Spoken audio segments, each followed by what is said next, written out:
que abrir, limpar o banco, varrer a igreja, pregar, dirigir. Nós devemos entender que todos nós temos uma função na obra de Deus. Então Elias, olhando para Eliseu, percebe que ele usa o arado, que sabe o momento de deixar a terra cansada descansar, e o momento de pegar a terra descansada e colocar para trabalhar, porque a engrenagem da obra de Deus não pode parar. E quando Elias é transladado em um redemoinho, a capa desce, não cai, porque o que cai é acidental, o que desce é proposital. Se o homem cai, é para o declínio da moral, no pecado, na imundícia, no fracasso, na humilhação. Mas se ele desce, é porque ele vai levantar diferente da forma que desceu. Ele desce para exaltação, ele desce para que o nome de Deus seja glorificado através da conduta e da jornada dele.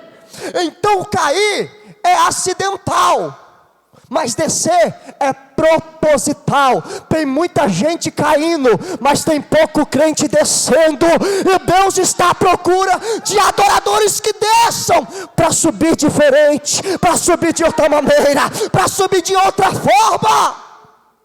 O maná não caiu do céu, o maná desceu, porque o maná de Deus não é acidente, o maná de Deus não é coincidência, o maná de Deus é providência sobre a sua vida e sobre a sua família. Cair é acidental, descer é necessário, é preciso. Quando a capa desce sobre Eliseu, a história de Eliseu nunca mais é a mesma. E vocês lembram como que começa a história de Eliseu? Caminhando, e uma viúva olhando da sacada da casa, juntamente com o seu, e uma mulher olhando da sacada da casa, juntamente com o seu esposo, e ela não podia ter filhos, e quando ela está olhando, ela fala: eis ali, está passando um santo homem de... Peraí, o que essa mulher falou? Eis que ali está passando um santo homem de... Ela falou, pastor, que ele era um santo homem de Deus. Acho que vocês entenderam. Existe uma diferença entre ser um santo homem de Deus e ser o homem que Deus usa. Existe uma enorme diferença entre ser uma mulher de Deus e uma mulher que Deus usa. Existe aqui um paradoxo entre ser um jovem de Deus e um jovem que Deus usa, porque o jovem que Deus usa é circunstancial, ocasional. A mulher que Deus usa é circunstancial, ocasional, uma vez ou outra. O homem que Deus usa é uma vez ou outra também. Agora o homem de Deus não, a mulher de Deus não, o jovem de Deus não. Em todo tempo ele tem fruto para oferecer à sua geração. Em todo tempo ele tem uma palavra, ele tem o resto de azeite no fundo do tacho para fazer a diferença. Xarablanarás. Aí a Bíblia diz assim, pastor: eis ali um santo homem de Deus, façamos para ele um quarto pequeno. Façamos para ele um quarto. O que Deus tem para te oferecer parece ser pequeno. O que Deus tem para colocar em teus cuidados parece ser pequeno, mas vai crescer um dia. Porque tudo que Deus dá para o homem já é profético, que tem crescimento, a tendência é crescer, a tendência é evoluir. Só tem um porém: Deus dá para o homem regar, cultivar. Deus entrega para o homem cultivar.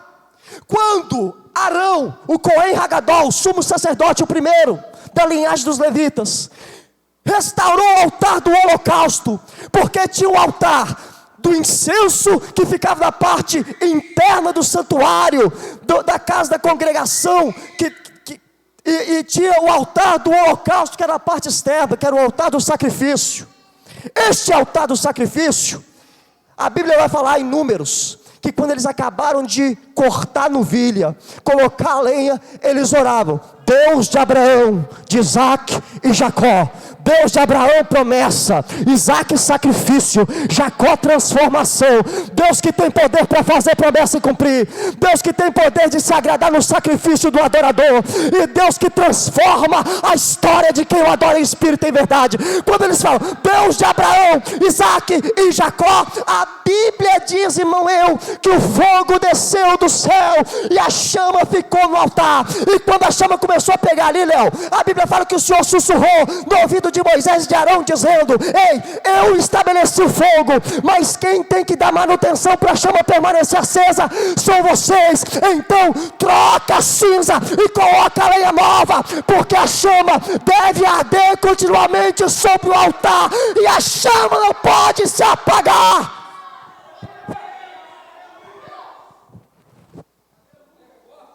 Deus te deu um projeto, Deus te deu um sonho, mas conta com você para dar manutenção, para crescer. Aí ela falou: façamos um quarto para ele, pequeno. Olha o segredo, varão. O quarto era, só que estava no andar de cima.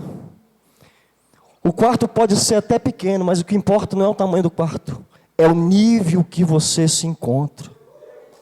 Deus não está preocupado com o tamanho, com a dimensão, com a expansão. Isso é detalhe, é consequência dos seus frutos. Mas o nível em que Deus tem te colocado. Agora Eliseu não é mais o mesmo. E ele sai, dando continuação à chamada árdua, profética do ofício de Elias. E os anos se passam, pastor. E ele volta para visitar uma das escolas dos profetas que havia em Gilgal, lugar de justiça, onde os primeiros primogênitos foram circuncidados por Josué, no capítulo 9, no capítulo 5, a partir do verso 9 de Josué. E quando ele chega em Gilgal, ele percebe que a escola dos profetas, que é como se fosse uma igreja igual essa, está fria, está morna. E ele faz uma pergunta: por que vocês estão cabisbaixo, triste? Aí um dos filhos dos profetas disseram: é porque a seca e a fome está devastando tudo que nós plantamos. Na agricultura não tem nada mais, na área da agropecuária, de gado, de animal de corte, não tem nada mais. Estamos passando fome. Pastor, naquele deserto, em Gilgal, a queixa dos profetas é que estava faltando dinheiro, é que estava faltando farinha, é que estava faltando azeite, é que estava faltando cereal. Eu acho que o arroz estava mais caro do que nos dias de hoje, naquela época. Mas eu sei de uma coisa, que quando o homem de Deus colocou o pé dentro daquela cidade, que estava passando por um vento, Deus falou: eu não te trouxe aqui por acaso, Eliseu. Uma palavra sua profética, apenas uma palavra, pode mudar o quadro da história de Gilgal hoje. Aí, ele começa a analisar: por que a igreja está assim? Aí ele olha, aí ele percebe uma coisa: vocês estão sentindo o quê? Fome. Quem sente fome quer fazer o quê? Quer comer. Ele percebe que eles estão com fome, querem se alimentar, pastor. Aí ele faz uma pergunta, e vai doer, dói até em mim isso aqui. Ele olha para o fogão a lenha, típico da época. Aí ele percebe que não tem lenha, cinzas velhas. Em cima da chapa do fogão não tinha nada. Aí ele fala: cadê a panela grande? Hã? Cadê a panela grande que estava aí quando eu dava aula aqui para vocês? Aí, tiramos, porque não tem alimento. Por que eu vou botar a panela no fogo? Ele fala: aí que está. O erro do crente fraco é colocar a panela no fogo só quando ele vê o alimento. E a virtude do crente sábio é colocar a panela no fogo exatamente quando não tem alimento, porque é um ato de fé, de que ele sabe que a provisão eu olharei para o alto. A provisão vem do alto, é de lá que vem o socorro, é de lá que virá a providência. Quando ele olha para ele, fala: ei, vocês são filhos de profeta, vocês são da linhagem de profeta, tem uma coisa que está errada aqui. Aí alguém pergunta: o que está errado aqui, Eliseu? Ele falou: a panela, ela não está no fogo. Profeta não precisa ver alimento para colocar a panela no fogo, profeta precisa colocar a panela no fogo para ver o alimento chegar da parte de Deus. Tem que crer no poder de Deus. Olha para o seu irmão e fala: eu acho que o tempo chegou de colocar a panela grande no fogo outra vez.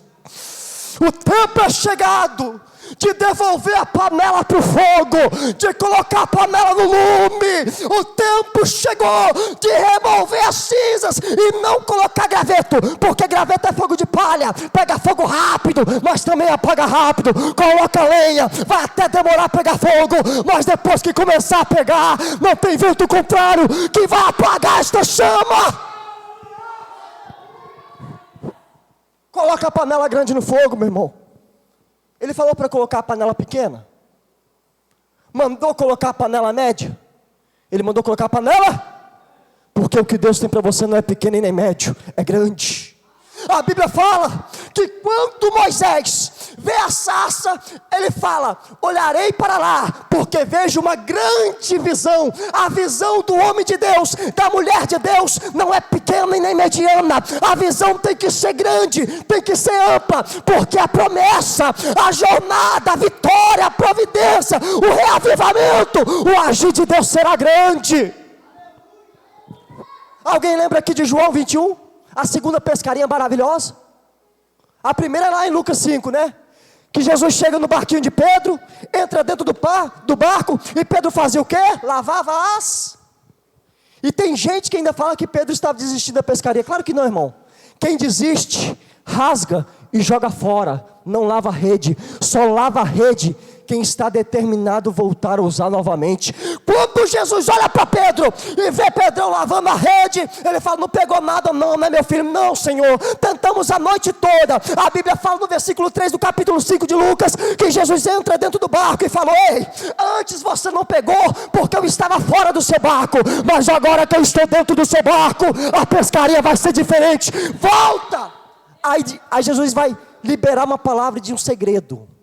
Versículo 3 e 4 do capítulo 5 de Lucas: afasta o seu barco um pouco da terra, porque enquanto você estiver ligado com as coisas da terra, você não vai compreender o que existe para você em alto mar.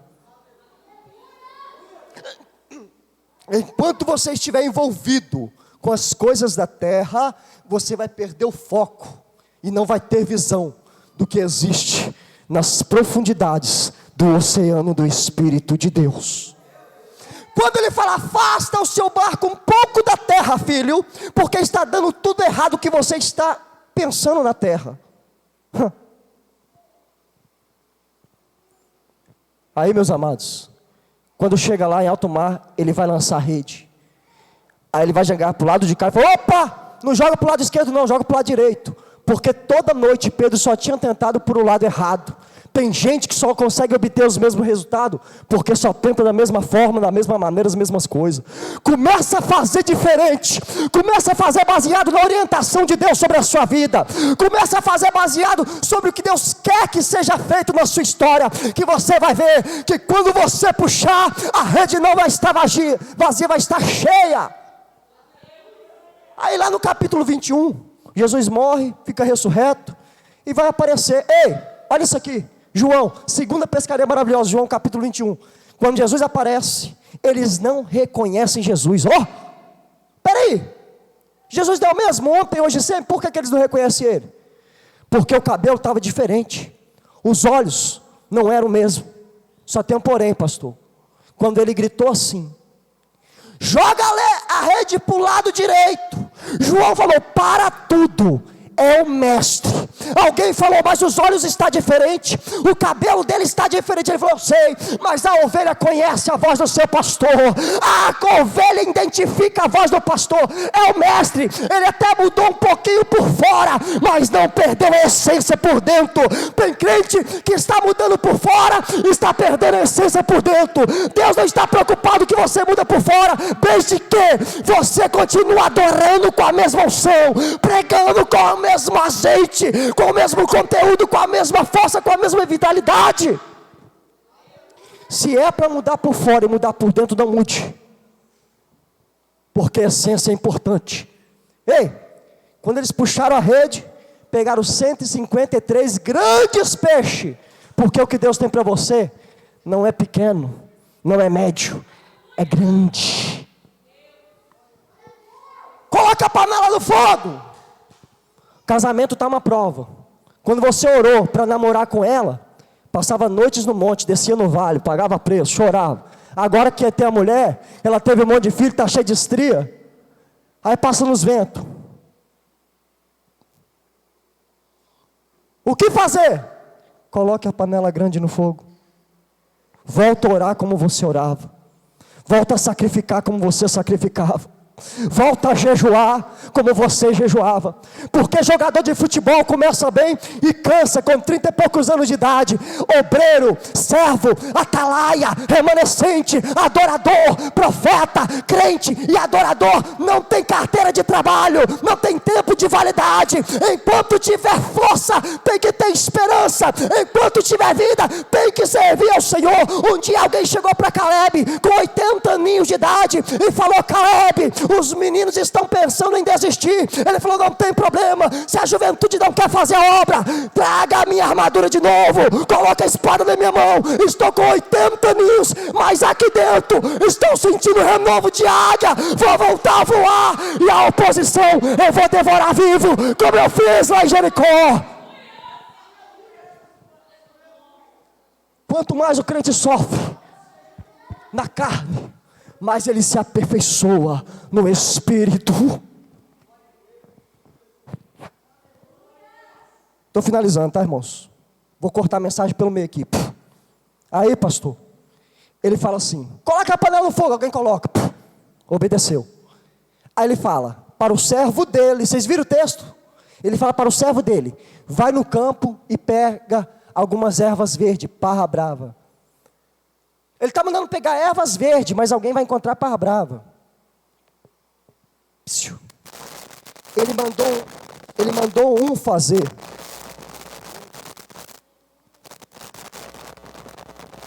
Ele mandou um fazer.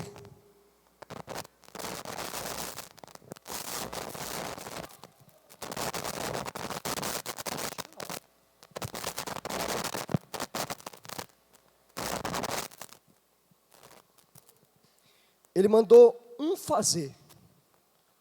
O outro falou assim: ó, mandou ele, mas eu que vou fazer. Presta atenção nisso aqui. Ele mandou um fazer. Ele falou com o servo dele: vai lá e pega ervas para a gente fazer um caldo verde e dar para os homens comer. Aí o enxerido se levanta lá do meio e fala: eu que vou. Boa vontade não é sinônimo de capacidade.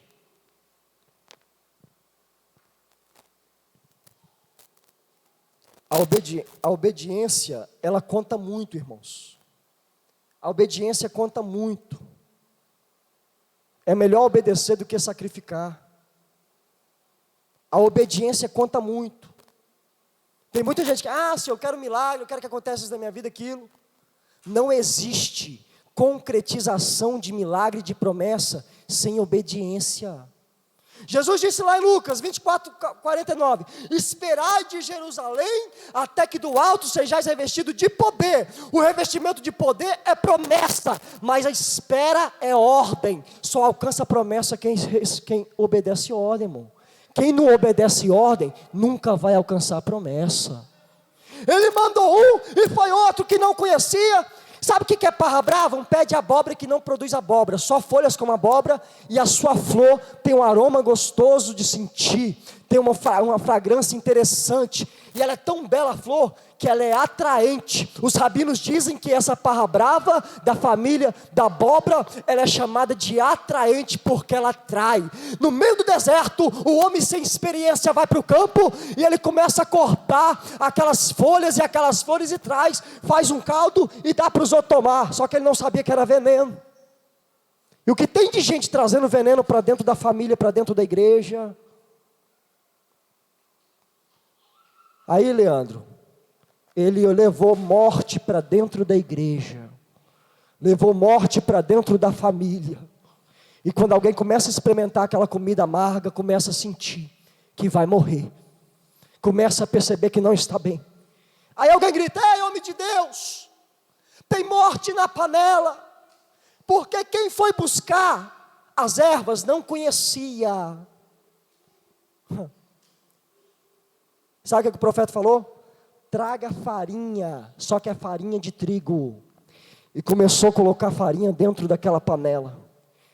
Ei, algum momento, estou fechando aqui, mas você tem que entender isso. Algum momento você viu ele jogando o veneno fora da panela? Ele manda jogar fora? Ele manda deixar o veneno lá quietinho. Ele só pega o azeite e a farinha de trigo e coloca, porque o azeite representa a cura da medicina natural da cultura antiga. Tem que ter azeite para curar, tem que ter azeite para separar o que é do que não é, tem que ter azeite para purificar, tem que ter azeite para trazer separação, e tem que ter trigo para trazer um sabor diferente, porque o trigo é representado através da palavra. Onde tem palavra, tem cura na alma. Onde tem palavra, tem providência.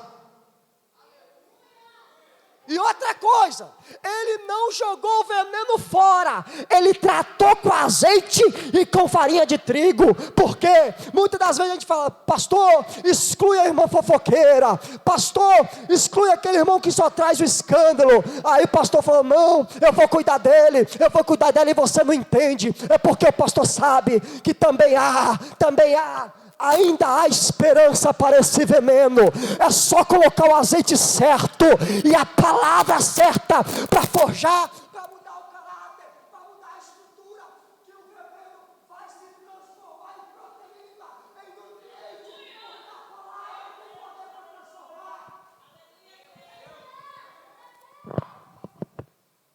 A palavra tem poder para transformar. Eu tenho duas palavras para você nesta noite. Primeiro, devolva a panela para o fogo. Volte a adorar como você adorava na primeira essência. Volte a buscar a face do eterno como você buscava na primeira essência.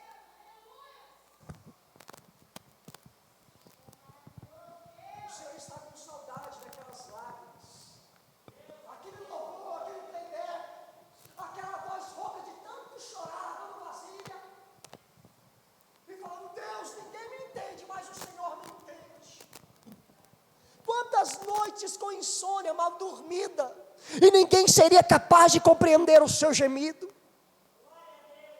E Deus sente saudade daqueles momentos. Aleluias. E às vezes você tem que mudar de posição para receber a sua vitória. Saia da zona de conforto. Olha aqui, ó. Sabe o que Deus fazia com Adão e Eva lá no Éden, na dispensação da inocência? Deus descia para palestrar com Adão e Eva, mas depois do pecado, Deus desapareceu. Aí Adão questionou: Deus, cadê o Senhor? Deus falou: meu filho, de primeiro, quando você era inocente, nos primeiros passinhos, eu pegava na sua mão, pegava na mão de Eva, porque na dispensação da inocência, eu desço para falar com você. Mas agora que vocês pecaram, e o pecado faz separação entre vós e eu, agora só existe uma forma de falar comigo, é vocês descendo. Eu descia na dispensação da inocência, mas quando desobedeceram, é vocês que precisam descer para falar com Deus.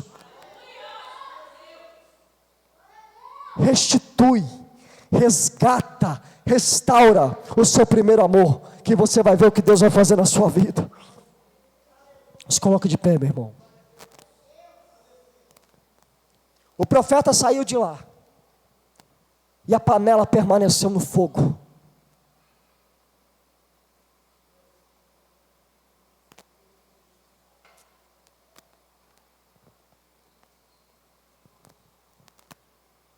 O profeta saiu de lá, mas a panela continuou cheia de providência.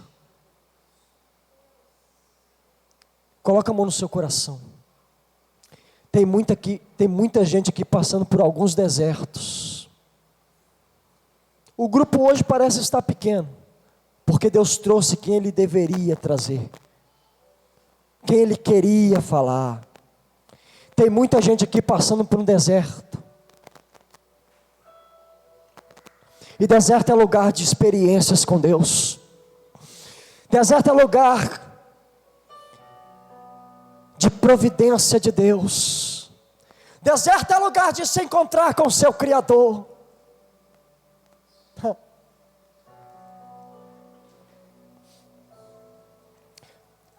Um dia, Felipe, Agar estava no deserto chorando para não ver o filho morrer. Lá no capítulo 21, versículo 14 em diante de Gênesis. E ela falou: Senhor, meu filho vai morrer. E o anjo do Senhor apareceu no meio do deserto. Porque deserto pode até ser lugar de desespero, mas também é lugar de manifestação do sobrenatural. Deserto pode até ser lugar de angústia, mas também é lugar de sobrenatural de Deus. Aí, pastor Moisés, Agar desesperada que o filho ia morrer, falou: Deus, acabou a água. Aí Deus fala: mulher, fecha os olhos. Psiu. Aí ela fecha, Leandro. Aí ele falou assim: agora abra. Quando ela olhou no meio do deserto, tinha um manancial de água cristalina. Acho que você não entendeu. Ela olhou e não viu nada. Deus falou: pisca os olhos, mulher. Quando ela piscou, apareceu um manancial. Aquilo que não aconteceu na sua vida em 10 anos, aquilo que ainda não aconteceu na sua história em 5 anos, aquilo que você tem buscado e não tem conseguido em 6 anos, Deus manda te falar que se você crê nesse deserto, é no piscar de olhos que Ele tem poder de trazer e te entregar. É no tempo de um piscar de olhos que Ele pode entregar em tuas mãos e que você tem esperado a vida toda.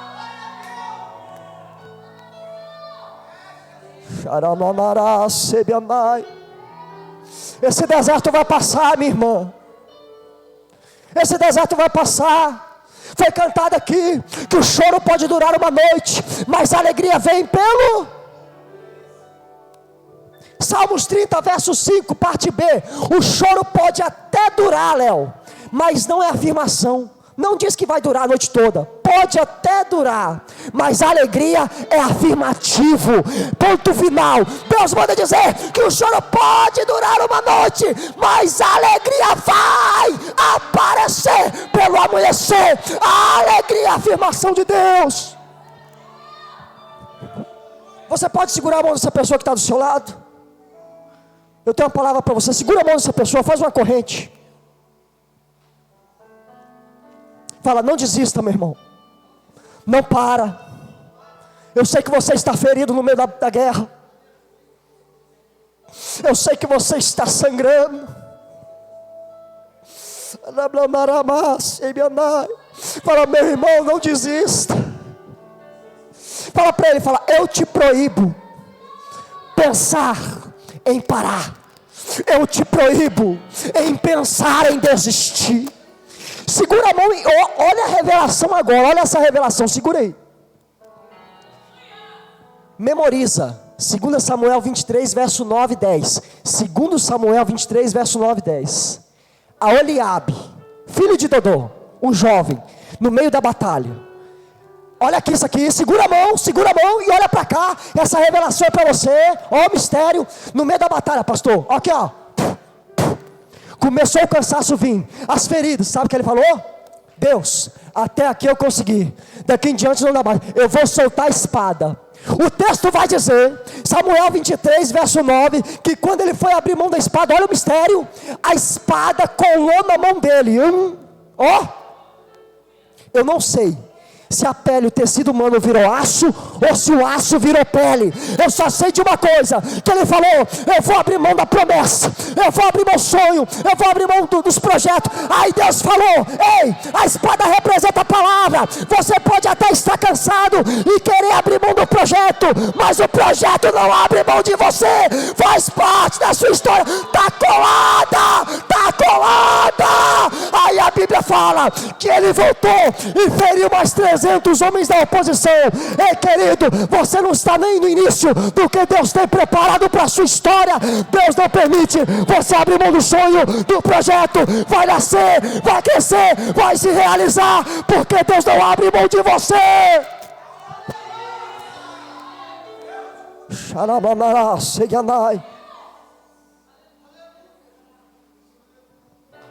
Deserto é lugar de providência, é lugar de sobreviventes. Sabia que tem crentes que não vieram aqui e vão ficar acordados até 1h da manhã na Netflix? Porque parece que Deus não é tão importante assim mais para alguns. Isso aqui é água potável, um bem comum para todos nós. Ó, água potável. Quando colocaram aqui, pastor, estava gelada, mas agora está quente. Por quê?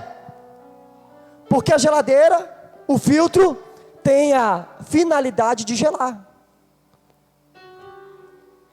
Irmão João, o que você está querendo dizer com isso? Está vendo esses refletores aqui? O som, a aparelhagem, os meninos tocam muito bem, por sinal. Canta muito também. Está vendo tudo isso aqui?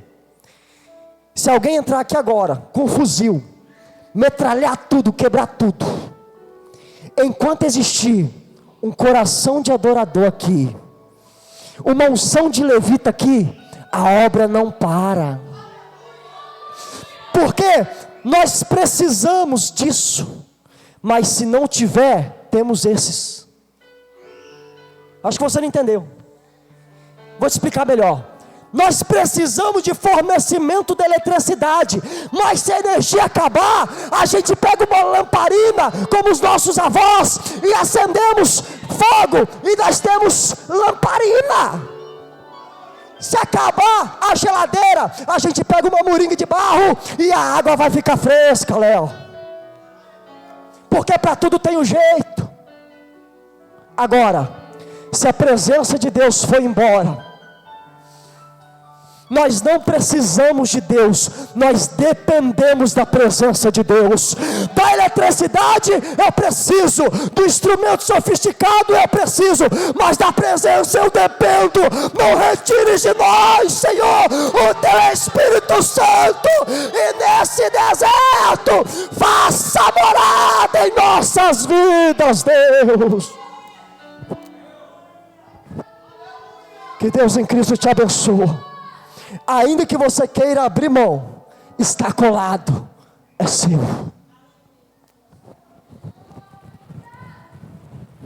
Deus está transformando o veneno em remédio, a bênção em maldição, o choro em alegria, a frieza em avivamento, a falta em provisão, porque Ele é Deus na sua vida. Só falta você entender que Deus é e devolver a panela para o fogo outra vez.